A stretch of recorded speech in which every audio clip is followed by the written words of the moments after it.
আনুষ্ঠানিকভাবে কাজ শুরু করেছেন ঢাকা বিশ্ববিদ্যালয় কেন্দ্রীয় ছাত্র সংসদ ডাকসুর কার্যনির্বাহী পরিষদ।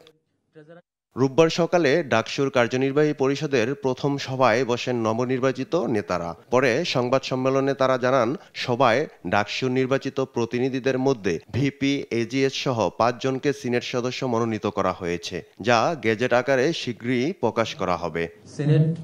সিনেটে যে ৫ জন প্রতিনিধি পাঠাবো সেক্ষেত্রে আগের এক্সপেরিয়েন্স গুলো জানা, এর আগে ডাকসুগুলোতে কিভাবে হয়েছে বিগত দিনে আমরা আগের যারা বিভিন্ন সময় নির্বাচিত হয়েছে তাদের সাথে আলাপ করেছি। সিনেট সদস্য কারা আমরা প্রতিনিধি যে ৫ জনকে পাঠাবো সে ব্যাপারে প্রথম প্ল্যান ছিল গেজেট আকারে আপনাদেরকে জানাবো। এ সময় নির্বাচনে অংশ নেওয়া সব প্রার্থীর ইশতেহারকেই গুরুত্ব দেওয়ার কথা জানান নেতারা। প্রতিশ্রুতির প্রতিটি বাস্তবায়ন করা হবে জানিয়ে শিক্ষার্থী প্রতিনিধি হয়েই কাজ করার অঙ্গীকার করেন তারা।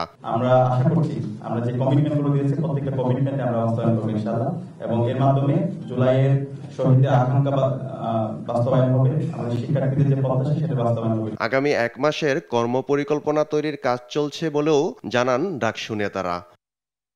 ফেরদৌস রহমান, দেশ টিভি, ঢাকা।